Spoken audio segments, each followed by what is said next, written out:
এজন্য রমজান মাসে যারা রোজা রাখে না তাদের জীবনের গুনাহ মাফ হয় না।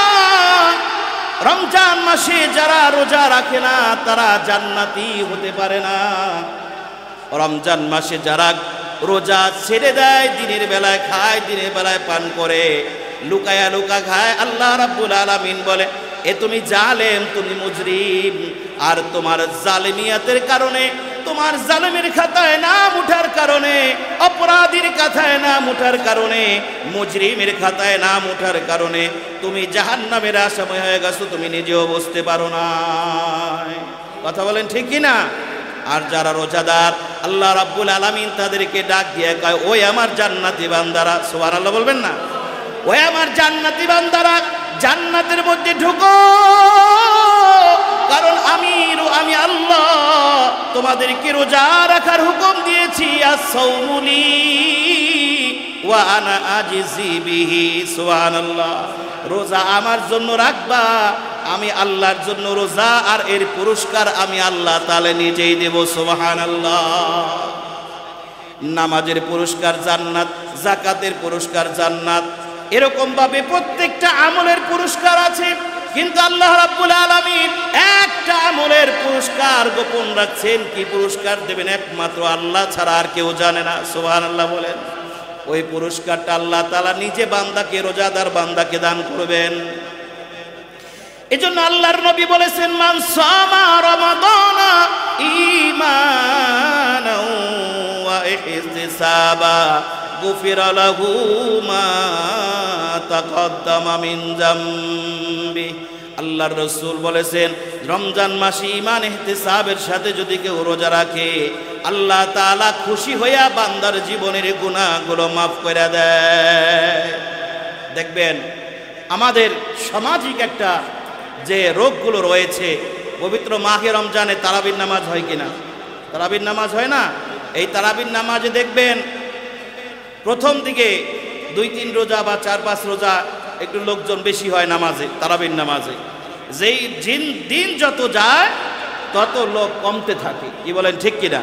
আহারে পরক পোড়া কপাল, আহারে যদি তুমি বুঝতা যে তারাবির ফজিলত কত, তারাবি পড়লে তোমাকে আল্লাহ কি পুরস্কার দেয়। আমার মনে হয় যে তুমি সারা রাতও যদি নামাজে দাঁড়ায় থাকতা, তারপরেও তোমার মনের স্বাদ মিটতো না, সুবহানাল্লাহ বলেন। قال النبي صلى الله عليه وسلم من قام رمضان إيمانا واحتسابا غفر له ما تقدم من ذنبه। ও দুনিয়ার মানুষ ভালো করে শোনো, আল্লাহর রাসূল সাল্লাল্লাহু আলাইহি ওয়াসাল্লাম সাক্ষী দেয় মান কামা রমাদানা, যে ব্যক্তি রমজান মাসে রাত্রিতে দাঁড়ায় দাঁড়ায় আল্লাহর কালাম তেলাওয়াত করে, আল্লাহর নামাজ আদায় করে, তারাবির নামাজ আদায় করে। এই হাদিস দ্বারা মূলত উদ্দেশ্য হলো তারাবির নামাজের ব্যাপারে। এজন্য আল্লাহর নবী বলেছেন মান কামা রমাদানা ঈমানাও ওয়া ইহতিসাবা, ঈমান ইহতিসাবের সাথে যদি বান্দা তারাবির নামাজ আদায় করেই যায় 30টা রোজা হয়েছে, 30 বার তারাবি, 30 দিন তারাবির নামাজ আদায় করেছে, রোজাও রেখেছে, আল্লাহর নবী সাল্লাল্লাহু আলাইহি ওয়াসাল্লাম শোনায়া যায় ও উম্মতেরা শোনো, আল্লাহ তাআলা খুশি হইয়া তোমার তারাবির নামাজ আদায় করার এই আমলের উপরে খুশি হইয়া আল্লাহ তাআলা তোমার জীবনের সব ছোট বড় গুনাহগুলো মাফ করে দেন, সুবহানাল্লাহ। কথা বলেন ঠিক না বেঠিক? মুআজ্জাজ মুহতারাম হাজিরিন, এই দুনিয়াতে আমাদের মধ্যে এমন কোন মানুষ খুঁজে পাওয়া যাবে না যে আমাদের জীবনে গুনাহ নাই। গুনাহ করতে করতে করতে করতে আমরা আমাদের আমলনামা বোঝাই করে ফেলেছি। আমাদের গুনার কারণে, আমাদের কৃত গুনার কারণে আমরা যে জাহান্নামের আসামি হব তাতে কোনো সন্দেহ নাই। কারণ আল্লাহ রাব্বুল আলামিন দৈনিক 5 ওয়াক্ত নামাজ ফরজ করেছেন। আমরা 5 ওয়াক্ত নামাজ সময় মতো আদায় করি না।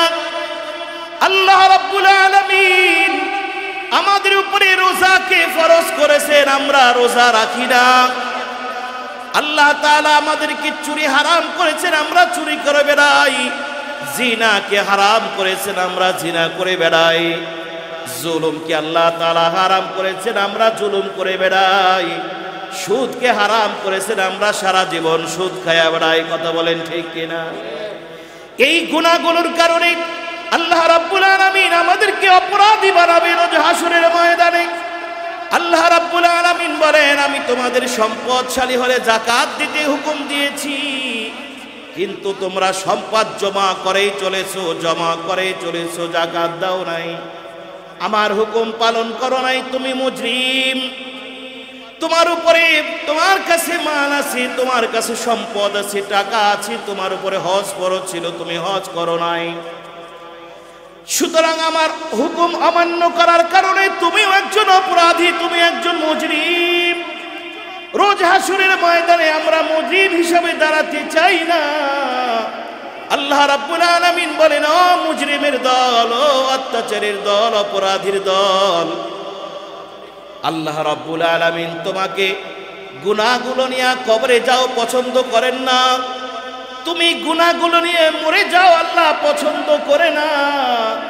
তুমি গুনাহগুলো নিয়ে রোজ হাসরের ময়দানে হাসরবাসীর সামনে, মহান রব্বুল আলামিনের সামনে গুনাহ নিয়ে দাঁড়াও, আল্লাহ পছন্দ করে না। আল্লাহ রাব্বুল আলামিন এটাও পছন্দ করেন না যে আমার একটা বান্দা জাহান্নামে যাক। আল্লাহ তাআলা এটাও পছন্দ করে না।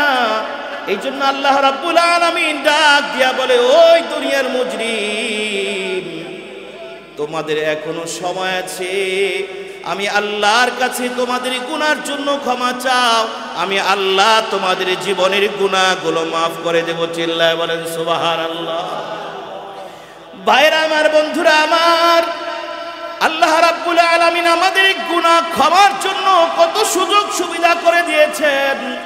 আল্লাহ আসলে আমাদেরকে সত্যি ভালোবাসেন, কিন্তু আমরা তো মহান রবকে চিনলাম না, গফুর গফফারকে চিনলাম না, রহিম জব্বারকে চিনলাম না, সত্তারকে আমরা চিনলাম না।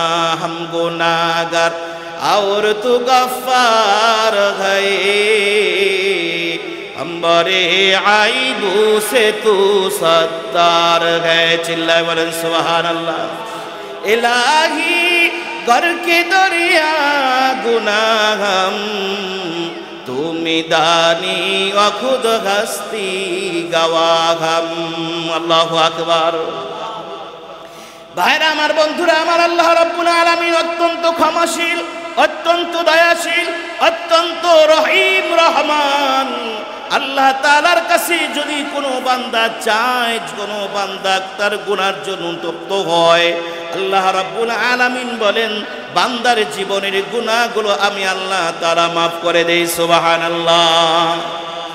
আল্লাহ রাব্বুল আলামিন একটা জাহান্নাম বানাইছেন, যেই জাহান্নামের আগুন পৃথিবীর কোনো জিনিস দ্বারা মিটবে না। কোনো পানি সেই জাহান্নামের আগুনকে মিলাইতে পারবে না, আর মিটাইতে পারবে না, একমাত্র হাউজে কাউসার ছাড়া। হাউজে কাউসারের পানিতে জাহান্নামের আগুন নেভে যায়। দুনিয়াতে এমন কোনো জিনিস নাই যেই জিনিসের মাধ্যমে জাহান্নামের আগুনকে নিভানো যায়। শুধু আল্লাহ রাব্বুল আলামিন বলেন, জাহান্নামের আগুন যদি নিভাইতে চাও বান্দা, তাহলে দুনিয়াতে বসে কেঁদে আসো। তোমার চোখের পানি জাহান্নামের আগুন নিভানোর 1 নাম্বার মেডিসিন। চিল্লায় বলেন সুবহানাল্লাহ। এজন্য আল্লাহ তাআলা আমাদেরকে বারবার সুযোগ দেন, বারবার অফার দেন, বান্দা এই সময় গুনাহ ক্ষমা চাও, আমি তোমার গুনাহগুলো মাফ করে দেব। সুবহানাল্লাহ। কি বলেন, দেয় কি দেয় না?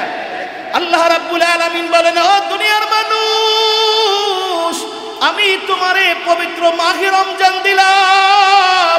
এই পবিত্র মাহে রমজানে আমি আল্লাহ রাব্বুল আলামিন তোমাকে 10 দিন রহমত দান করব। সুবহানাল্লাহ।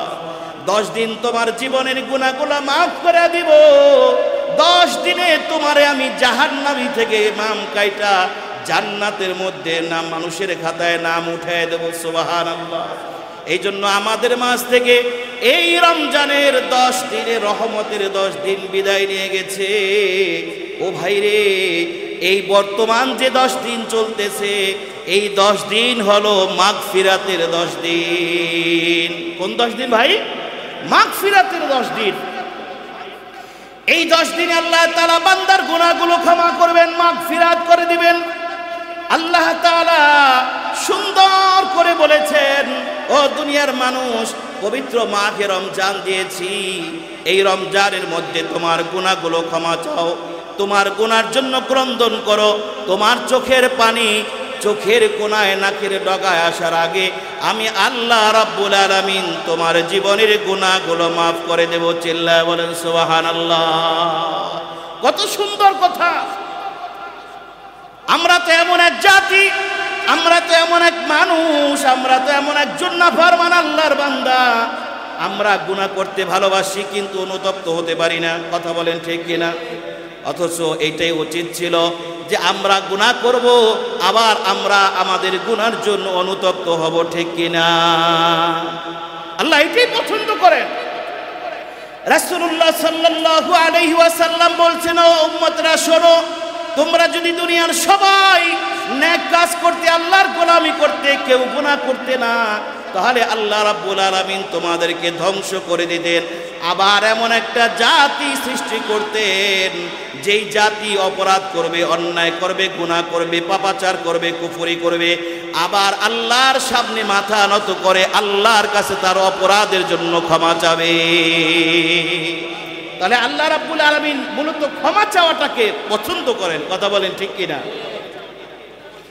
ভাইরা আমার, বন্ধুরা আমার, এই পবিত্র মাহে রমজানে আল্লাহ তাআলা বান্দার গুনাহগুলো ক্ষমা করবেন। এই জন্য আল্লাহ তাআলা বলেন, বান্দা গুনাহ ক্ষমা চাও, আমি তোমারে ক্ষমা করে দেব। রমজান মাসে রোজা রাখো, আমি আল্লাহ তোমার জীবনের গুনাহগুলো মাফ করে দেব। সুবহানাল্লাহ। আন আয়েশা রাদিয়াল্লাহু তাআলা আনহু قال قال رسول الله صلى الله عليه وسلم من صام رمضان إيمانا واحتسابا غفر له ما تقدم من ذنبه। সুবহানাল্লাহ বলেন। আল্লাহ রাব্বুল আলামিন বলেন, আল্লাহর রাসূল সাল্লাল্লাহু আলাইহি ওয়াসাল্লাম বলেছেন, হযরত আয়েশা সিদ্দিকা রাদিয়াল্লাহু তাআলা আনহা থেকে বর্ণিত, রাসূলুল্লাহ সাল্লাল্লাহু আলাইহি ওয়াসাল্লাম বলেছেন, যে ব্যক্তি ঈমান ও ইয়াকিনের সাথে, ঈমান ও ইহতিসাবের সাথে রমজানের রোজা রাখবে, আল্লাহ তাআলা তাহার জীবনের সব গুনাহগুলো মাফ করে দিবেন। কি করতে হবে? রমজান মাসে কি করতে হবে? রোজা রাখতে হবে। রোজা রাখলে তার জীবনের গুনাহ কি হয়ে যাবে? আরো জোরে বলেন, কি হয়ে যাবে? মাফ হয়ে যাবে। জাহান্নামের আগুন আমরা শুনতে পারবো? কি বলেন, সওয়া যাবে? জাহান্নামের সওয়ার কোনো মানে জাহান্নামের আগুন বরদাস্ত করার কোনো সুযোগ আমাদের আছে? কোনো ক্ষমতা আমাদের আছে? গায়ে শক্তি আছে? কিচ্ছু নাই। জাহান্নামের আগুন কত ভয়াবহ! জাহান্নামের আগুন এত ভয়াবহ, আমরা কেউ বরদাস্ত করতে পারবো না। শাহ ওয়ালিউল্লাহ মুহাদ্দিস দেহলভী রাহমাতুল্লাহ আলাইহির জামানায় একজন ভিক্ষুক আর একজন দানশীল ব্যক্তির ঘটনা আপনাদের আমি শোনাই, তাহলে বুঝতে পারবো জাহান্নামের আগুন কত বড় কঠিন জিনিস, কত বড় ভয়ঙ্কর জায়গা জাহান্নাম। শাহ ওয়ালিউল্লাহ মুহাদ্দিস দেহলভী রাহমাতুল্লাহ আলাইহির জামানায় একজন ভিক্ষুক ভিক্ষা করতে আসলো এক যুবকের বাড়িতে, একজন মানুষের বাড়িতে। ভিক্ষা করতে আসার পর ওই লোকটা তাকে প্রতিদিন 1 টাকা করে ভিক্ষা দেয়, আবার পরের দিন আসে আবার 1 টাকা ভিক্ষা দেয়, আবার পরের দিন আসে আবার 1 টাকা ভিক্ষা দেয়। আমাদের বাড়িতে ভিক্ষুক আসে না? কি বলেন, আসে? আসে। আমরা অনেক সময় তাড়াই দেই না, তাড়াবেন না, আপনার যথাসম্ভব আপনি দান করবেন। পবিত্র মাহে রমজান আসতেছে, চলতেছে, এই পবিত্র মাহে রমজানে আপনারা বেশি বেশি দান করবেন। তো ওই লোকটা প্রতিদিন 1 টাকা করে ওই ভিক্ষুককে দান করে। হঠাৎ একদিন ওই ভিক্ষুক আসে নাই, দ্বিতীয় দিনও আসে নাই, তৃতীয় দিনও আসে নাই। এবার ওই দাতা লোকটা চিন্তা করতেছে, হায় হায়, এই ভিক্ষুকটা তো আমার বাড়িতে প্রতিদিন দান গ্রহণ করার জন্য আসে, আজ 3 দিন হয়ে গেল, কেন আসে না? চিন্তা বিষয়। তিনি চিন্তা করতে করতে হেঁটে হেঁটে ওই ভিক্ষুকের ঠিকানা অনুযায়ী তার বাড়িতে তিনি চলে গেলেন কি অবস্থা দেখার জন্য, কোথায় গেছে, কি হয়েছে খবর নেওয়ার জন্য। কে বলেন আমাদের চরিত্র কিরকম আছে? হ্যাঁ, এরকম হয়, কাছে আসলে তাই দাঁড় তাড়াইয়ে দেই। কথা বলেন ঠিক কিনা? সামনে হাত পাতলে বলে দেই নাই নাই নাই, অথচ আল্লাহর নবী মুহাম্মদুর রাসূলুল্লাহ সাল্লাল্লাহু আলাইহি ওয়াসাল্লাম বলছেন, তোমার সামনে যদি কেউ হাত পাতে আর যদি তুমি দেখো ওই লোকটা একটা উটের পিঠ থেকে নাইমা এসে তোমার কাছে হাত পাচ্ছে, তারপরেও তুমি তাকে যথাসম্ভব দান করো। সুবহানাল্লাহ। উটের পিঠ থেকে নাইমা আইসা যদি আপনার কাছে দান চায়, অনুদান চায় বা টাকা চায়, পয়সা চায়, তাহলে রাসূল সাল্লাল্লাহু আলাইহি ওয়াসাল্লাম বলছেন তুমি তাকে দান করে দিও। সুবহানাল্লাহ। আমরা চিন্তা করি হে উটের পিঠে আসতে ভিক্ষা চাইতে। কথা বলেন ঠিক কিনা? ওই জামানার উটের পিঠ, এখন বর্তমানে প্রাইভেট কার। যদি কেউ প্রাইভেট কারে আইসা আপনার কাছে প্রাইভেট কার থেকে নামে ভিক্ষা চায়, আপনি কি তারে দিবেন নাকি? অথচ রাসূলুল্লাহ সাল্লাল্লাহু আলাইহি ওয়াসাল্লাম বলছেন দাও, তুমি তাকে দিয়ে দাও। সে অতি সমস্যায় না পড়লে তোমার কাছে হাত পাতে নাই, তারও একটা লজ্জা আছে। কথা বলেন ঠিক না বেঠিক? তো ভাইয়েরা আমার, বন্ধুরা আমার, লোকটা ভিক্ষুকের বাড়িতে গেল। যাওয়ার পর দেখে লোকটা অসুস্থ অবস্থায় বিছানায় কাতরাচ্ছে। তৎক্ষণাৎ কিছু টাকা বের করে ভিক্ষুকের হাতে দিয়ে আনলো। ভাই রে, তুমি তো 3 দিন পর্যন্ত আমার বাড়িতে ভিক্ষা করতে যাও না, তাই তোমার খোঁজ নিতে আসলাম। আইসে দেখি তুমি অসুস্থ হয়ে আছো, এই নাও তোমার 3 দিনের টাকা আমি জমা করে রেখেছি, তোমার হাতে দিয়ে গেলাম।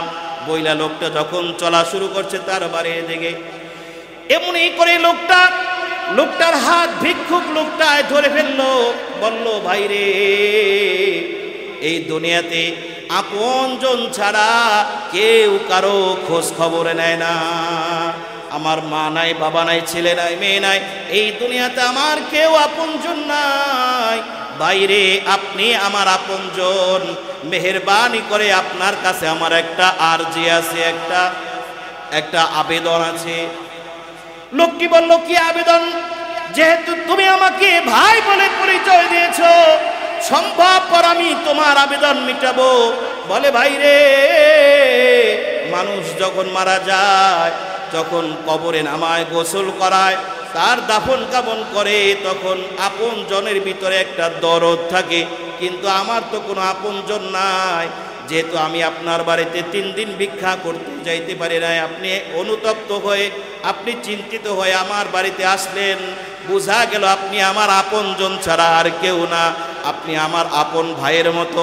আপনার কাছে আমার আরজি হলো, আমার গোসলের কাজটা আপনি করাবেন, আমি মারা যাওয়ার পরে আমার দাফনের কাজটাও আপনি করবেন, আপনি কবরে নামাবেন। সুবহানাল্লাহ।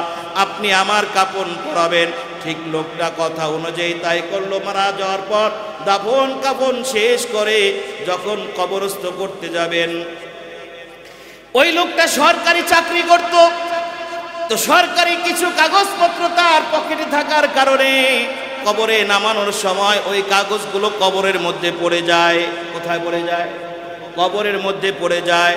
এখন হঠাৎ তাকে দাফন করে যখন ফিরে আসে, তখন দেখে তার কাগজগুলো তার পকেটে নাই। আলেম ওলামাদের কাছে জিজ্ঞাসা করলো, কি ব্যাপার? আমার তো মনে হয় কবরের মধ্যে আমার প্রয়োজনীয় একেবারে গুরুত্বপূর্ণ কাগজগুলো রয়ে গেছে, আমি কি কাগজগুলো উঠাইতে পারি কবর খনন করে? সবাই অনুমতি দিল, হ্যাঁ তুমি কাগজ উঠাইতে পারো। তো তিনি কবর এক কোণা থেকে খনন করে যখন ওই ভিক্ষুক লোকটার কবরের দিকে তাকালেন, দেখলেন কে যেন গুছায়া সুন্দর করে তার বুকের উপরে কাগজগুলো রাইখা দিয়েছে। সুবহানাল্লাহ পড়েন। তিনি হাত ঝুঁকায়া যখন ওই কাগজগুলো আনতে যাইবেন, হাত আনার সময় বাঁশের কুঞ্চির সাথে লেগে তার সামান্য হাত কেটে যায়। কি করে যায়? হাত কেটে যায়। হাত কাটার কারণে রক্ত বের হয়েছে, যন্ত্রণা বাড়তেছে। এত যন্ত্রণা বাড়তেছে, বাড়তে বাড়তে তার অসহ্যকর অবস্থা এখন আর সইতে পারে না। এই জায়গায় যায় চিকিৎসা করো, ওইখানে যায় চিকিৎসা করো, এই ক্লিনিকে ওই হাসপাতালে কোথাও কোনো চিকিৎসায় সুস্থ হয় না। লোকজন পরামর্শ দিল, ভাইরে এই চিকিৎসা করে তোমার হাত ভালো বানানো যাবে না, যাও যাও যাও, মৌলবীদের কাছে যাও, হুজুরদের কাছে যাও, ইমাম সাহেবের কাছে যাও, পানি পরা নিয়ে আসো, ফুদায় আসো, আল্লাহ যদি তোমার উপরে রহম করে তোমার হাত ব্যথা ভালো হয়ে যাবে। চিন্তা করলো কার কাছে যাওয়া যায়, কার কাছে যাওয়া যায়। ইমাম সাহেবদের কাছ থেকে ফুদাইছে, তারপরেও কাজ হয় না। তারপরে লোকজন পরামর্শ দিল কার কাছে যাওয়া যায়। এই জামানার সবচেয়ে বড় ওলি, বড় মুহাদ্দিস শাহ ওলিউল্লাহ মুহাদ্দিস দেহলভী রহমাতুল্লাহ আলাইহি, যাও তুমি তার কাছে যাও, তার কাছে গিয়া বলো সে যদি দোয়া করে তার জবানটা মুস্তাজাবুদ দাওয়া, গুনাহ ক্ষমা চাইতে চাইতে আল্লাহর কাছে চোখের পানি ছাড়তে ছাড়তে তার দিলটা এমন হয়ে গেছে, জবানটা এত পাক হয়ে গেছে, আল্লাহ তাআলার কাছে যা দোয়া করে আল্লাহ তাআলা তার দোয়াকে কবুল করে। চিল্লায় বলেন সুবহানাল্লাহ। শাহ ওলিউল্লাহ মুহাদ্দিস দেহলভী রহমাতুল্লাহ আলাইহির কাছে চলে গেলেন। চলে যাওয়ার পর হুজুরকে বললেন, হুজুর আমার এই অবস্থা, আমি এইভাবে এই সমস্যায় পড়েছি। হুজুর বললেন লোকটার কবরে সামান্য সময়ের জন্য আযাব হয়েছিল, ওই আযাব বাঁশের কঞ্চিতে লাগার কারণে, ওই কঞ্চিতে তোমার হাত কাটার কারণে জাহান্নামের শাস্তি তোমার হাতে চলে আসছে, এই জন্য ওই হাতের মধ্যে ব্যথা। দুনিয়ার কোনো ঝাড়ফুঁক, দুনিয়ার কোনো মানুষ এই ব্যথা নিবারণ করতে পারবে না। যাও যাও যাও, এর চিকিৎসা আমার কাছে কিছুই নাই। এখন বলেন তো ওই লোকটার পেরেশানি আরো বাড়ছে কিনা? আরো বাড়ছে নি? বাড়ছে। ভাইরা, এই রমজান মাস চলতেছে, এই রমজান মাসে চোখের পানির যে কত দাম, আল্লাহর নবী মুহাম্মদুর রাসূলুল্লাহ সাল্লাল্লাহু আলাইহি ওয়াসাল্লাম বলছেন, মান বাকা মিন খাশিয়াতিল্লাহ ফাকাদ হারামাল্লাহু আলাইহিন নার। আল্লাহু আকবার। আল্লাহর নবী মুহাম্মদুর রাসূলুল্লাহ সাল্লাল্লাহু আলাইহি ওয়াসাল্লাম বলছেন, পবিত্র মাহে রমজান চলতেছে, ওই উম্মত বেশি বেশি কান্দো, কারণ তোমার গুনার কারণে চোখের কান্নার পানি, কান্নার চোখের পানিগুলো জাহান্নামের আগুন তোমার মিটিয়ে দেবে। সুবহানাল্লাহ। ওই লোকটা যখন শুনলো এই কষ্ট দূর করার মতো কোনো ওষুধ, কোনো দোয়া আমাদের জানা নাই, লোকটার পেরেশানি বেড়ে গেল। হায়, আমি কি অপরাধ করেছি, আমি কি গুনাহ করেছি, আমাকে কি আল্লাহ তাআলা মাফ করবে না? তার অনুতপ্ত হলো, চিন্তায় চিন্তায় আল্লাহর কাছে বলতে থাকলো, আস্তাগফিরুল্লাহ আস্তাগফিরুল্লাহ আস্তাগফিরুল্লাহ। তার গুনার জন্য আল্লাহর কাছে ক্ষমা চায়, আল্লাহ আমি যেই ভুল অন্যায় করেছি, তুমি তো রহমানুর রহিম, গফুরুর রহিম, আমাকে তুমি মাফ করে দাও, আমার জীবনের গুনাহগুলো মাফ করে দাও। সাথে সাথে কাঁদে দিছে। শাহ ওলিউল্লাহ মুহাদ্দিস দেহলভী রহমাতুল্লাহ আলাইহি সামনে বসা লোকটা তার গুনার ভয়ে, জাহান্নামের আগুনের ভয়ে কাঁদতেছে, আল্লাহর ভয়ে কাঁদতেছে, চোখ থেকে যখন পানি বের হয়েছে। শাহ ওলিউল্লাহ মুহাদ্দিস দেহলভী রহমাতুল্লাহ আলাইহি কি করলেন? তার চোখের পানিগুলো এইভাবে মুছে তার ব্যথা জায়গায় এইভাবে মালিশ করতে লাগলেন। চিল্লায় বলেন সুবহানাল্লাহ। যখনই তার চোখের পানি এই হাতের মধ্যে লাগছে, সাথে সাথে আল্লাহ তাআলা তার হাতের ব্যথা ভালো বানায় দিয়েছে। সুবহানাল্লাহ। ভাইরে, চোখের পানির কত দাম আপনি আমি কিন্তু এখনো বুঝি নাই, আপনি আমি কিন্তু এখনো জানি না। চোখের পানির কারণে যদি আল্লাহ তাআলা ওই লোকটার, ওই দানশীল লোকটার হাতের ব্যথা ভালো করে দিতে পারে, তাহলে ওই চোখের পানিও আপনার আমার জাহান্নামের আগুন থেকে বাঁচাইতে পারে, ঠিক কিনা? ভাইরা আমার, বন্ধুরা আমার, আল্লাহ রাব্বুল আলামিন এই জন্য বলেছেন, ওই উম্মত, ওই আমার বান্দারা, আমি তোমাদেরকে রমজান দিয়েছি, সুতরাং রমজানে রোজা রাখো, আর আমি আল্লাহ রাব্বুল আলামিনের কাছে তোমার গুনার জন্য ক্ষমা চাও। এ ভাই, এই 10 দিন রহমতের 10 দিন চলে গেছে, মাগফিরাতের 10 দিন চলতেছে। এই সময়টায় আল্লাহ তাআলা বান্দার গুনাহ ক্ষমা করে, এই সময় আল্লাহ তাআলা বান্দার গুনাহ কি করে? মাফ করে। কিন্তু আপনি মাফ না চাইলে করবে কেমনে? কথা বলেন, ঠিক কিনা? এ ভাই দেখেন, দুনিয়াতে ছোট্ট বাচ্চা না কানলে মায় দুধ দিতে চায় না। কথা বলেন, ঠিক না বেঠিক? আপনি কেমনে বুঝলেন একজন মা তার কলিজা ছিঁড়া সন্তান যদি না কান্না করে দুধ দিতে চায় না, আর যখন সন্তান কান্না করে দেখবেন মায়ের কলিজা ছিঁড়ে যায় দুধ খাওয়াইতে না পারলে? কথা বলেন, ঠিক না বেঠিক? যত কাজ থাকুক না কেন, চুলার মধ্যে যদি তরকারি অথবা ভাত রান্না করে, রান্নার জিনিসপত্র থাকে, নামাইয়া হইলেও সন্তানের কান্না নিবারণের জন্য মা তার বুকের দুধ পান করার কথা বলেন, ঠিক কিনা? তো আপনি এইটা মনে করতে পারেন, আপনি যদি আপনার গুনার জন্য আল্লাহর কাছে অনুতপ্ত হতে পারেন, ক্ষমা চাইতে পারেন, আল্লাহ রাব্বুল আলামিন আপনার গুনাহ মাফ করতে পারে কি পারে না? জোরে কোন, পারে কি পারে না? জোরে বলেন। এজন্য আল্লাহর কাছে আপনার আমার গুনার জন্য মাফ চাইতে হবে। গুনাহ যদি ক্ষমা করাইতে পারি, আর আল্লাহ যদি একবার খুশি হইয়া আপনার জীবনের গুনাহগুলো, আমার জীবনের গুনাহগুলো আল্লাহ তাআলা মাফ করে দেয়, তো আল্লাহ রাব্বুল আলামিন আপনাকে খুশি হইয়া এই দুনিয়ার 10 দুনিয়ার সমান একটা জান্নাতের মালিক বানাই দিবে। ভাইরা আমার, বন্ধুরা আমার, এই গুনাহ ক্ষমা করার জন্য সাহাবায়ে কেরাম কত কিছু করেছেন, তাদের পেরেশানি ছিল। যদি একটা গুনাহ হয়ে যায়, ওই গুনাহটা ক্ষমা পাওয়ার আগ পর্যন্ত তারা আল্লাহর কাছে রোনাজারি করত। কার কাছে? জোরে বলেন, কার কাছে? আল্লাহর কাছে। আল্লাহর কাছে গুনাহ ক্ষমা চাইতে কারো হুজুর দ্বারা লাগে? হ্যাঁ, হুজুরের কাছে দোয়া চাউন লাগে? পীর সাহেবের কাছে যাওয়া লাগে? কারো কাছে যাওয়ার প্রয়োজন নাই। আল্লাহ তাআলা অপরাধীদেরকে স্বয়ং প্রথম আসমানে এসে ডাক দেয়, আলা মিন মুস্তাগফিরিন, কে আছো গুনাহগার, আমি আল্লাহর কাছে ক্ষমা চাও, আমি আল্লাহ তোমার জীবনের গুনাহগুলা মাফ করে দেব। আল্লাহ বলেন, তুমি অপরাধী, তুমি ক্ষমা চাও। তুমি যদি আরেকজনের ভায়া দিয়ে গুনাহ ক্ষমা চাও, তাহলে ওইটা কি ঠিক হবে? কি বলেন, কোনোদিনই হবে? আমি অপরাধ করেছি, আমি যতটুকু অনুতপ্ত হতে পারবো, আমি যদি আরেকজনকে বলি, ভাই আপনি আমার জন্য একটু অনুতপ্ত হন তো, কি বলেন, সম্ভব হয়? সম্ভব হয় না। এটা বুঝতে পারেন না কেন? এজন্য নিজের গুনার জন্য নিজে ক্ষমা চাওয়া। আল্লাহ তাআলা এই রমজান দান করছেন, রমজানের এই দ্বিতীয় দশকে মাগফিরাতের এই রজনীগুলোতে বেশি বেশি আল্লাহর কাছে ক্ষমা চাইবেন, বেশি বেশি আল্লাহর কাছে কান্না করবেন। রাসূলুল্লাহ সাল্লাল্লাহু আলাইহি ওয়াসাল্লাম মসজিদে জুমার নামাজ পড়ানোর জন্য মিম্বরে উঠতেছেন। এমন সময় প্রথম সিঁড়িতে যখন পা রাখলেন, তখন বললেন আমিন। দ্বিতীয় সিঁড়িতে পা রাখার পরেও তিনি বললেন আমিন। তৃতীয় সিঁড়িতে পা রাখার পরেও বললেন আমিন। ঘটনা কি? রাসূলুল্লাহ সাল্লাল্লাহু আলাইহি ওয়াসাল্লাম তো কোনো শুক্রবারই এরকম করে না, এই রমজানে এই শুক্রবার এরকম কেন করলো?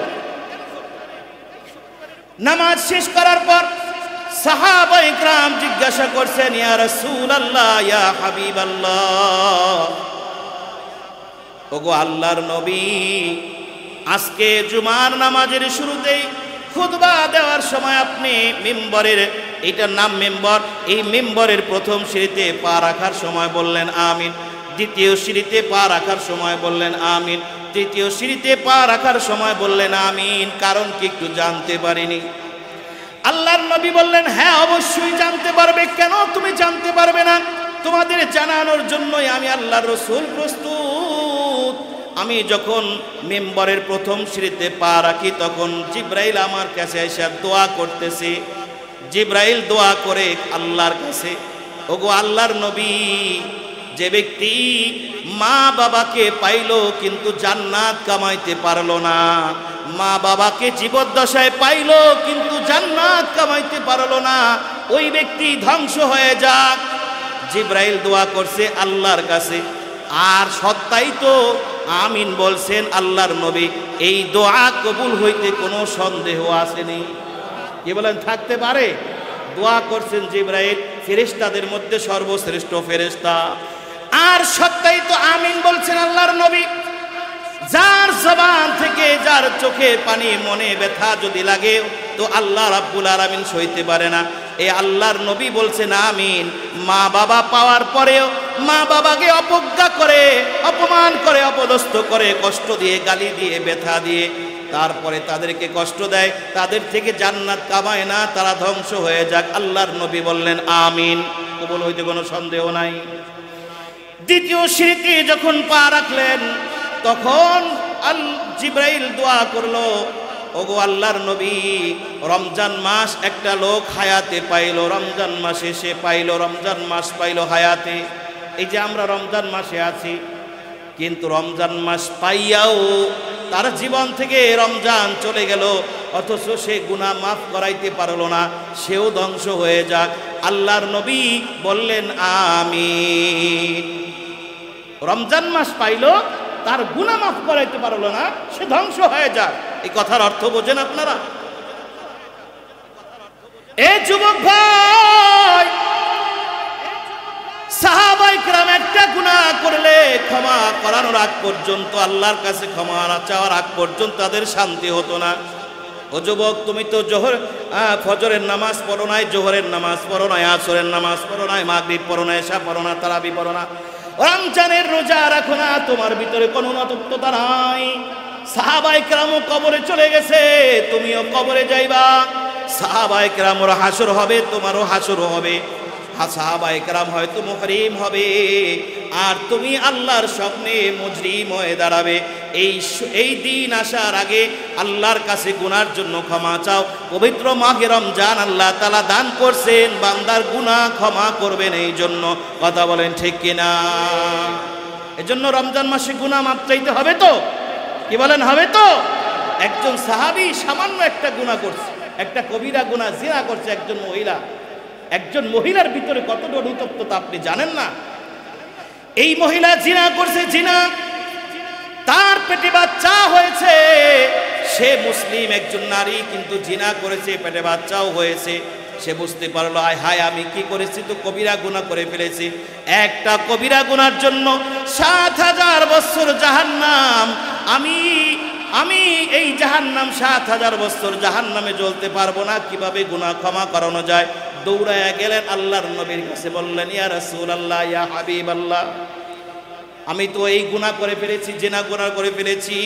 আমার পেটে জিনার বাচ্চা আছে, আমার পেটে বাচ্চা চলে আসছে। আল্লাহর নবী বললেন, তুমি কি চাও? বলে, আমি আমার গুনার শাস্তি পেতে চাই, কোরআন অনুযায়ী আমার বিচার করেন।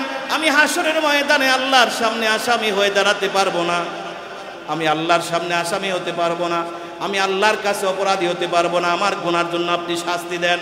আল্লাহর নবী বললেন, তুমি অপরাধ করেছো, তুমি পাপ করেছো, কিন্তু তোমার পেটের সন্তান পাপ করে নাই।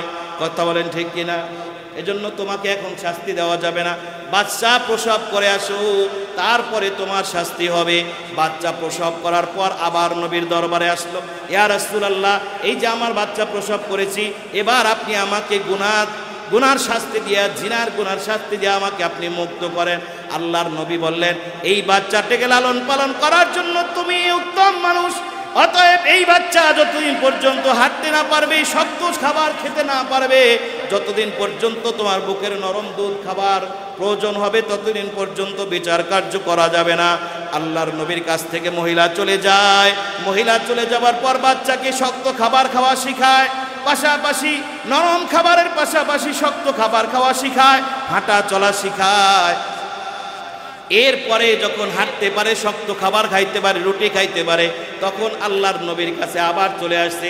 বাইরে জিনা করার পরে নবীর কাছে আসছে, বাচ্চা হওয়ার পরে নবীর কাছে আসছে, তারপরেও নবী ফিরাইয়া দিচ্ছে, যাও যাও যাও, এখন বিচার কার্য করা যাবে না।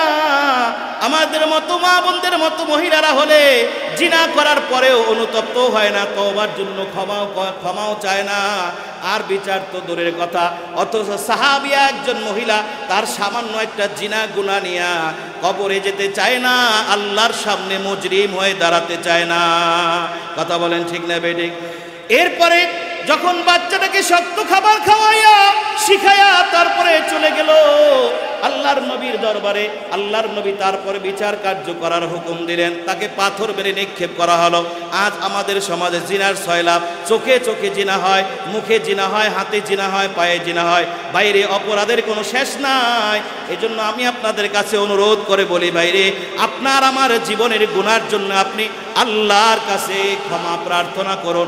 আল্লাহ পবিত্র মাহে রমজানের খাতিরে গুনাহগুলো মাফ করে আপনাকে আমাকে জান্নাতি বলে কবুল করে নেবেন। আল্লাহ তাআলা আমাদের সবাইকে আমাদের গুনার জন্য উদ্যত হয়ে আল্লাহর কাছে তওবা করার, বেশি বেশি তওবা করার, বেশি বেশি ইস্তিগফার করার তৌফিক আল্লাহ তাআলা দান করে এবং আল্লাহ তাআলা যেন আমাদেরকে মাহে রমজানের খাতিরে মাফ কইরা আমাদের সবার নামগুলা জান্নাতে মানুষের খাতায় উঠিয়ে দেয়। আমিন। ওয়া আখির দাওয়ানা আলহামদুলিল্লাহি রাব্বিল আলামিন।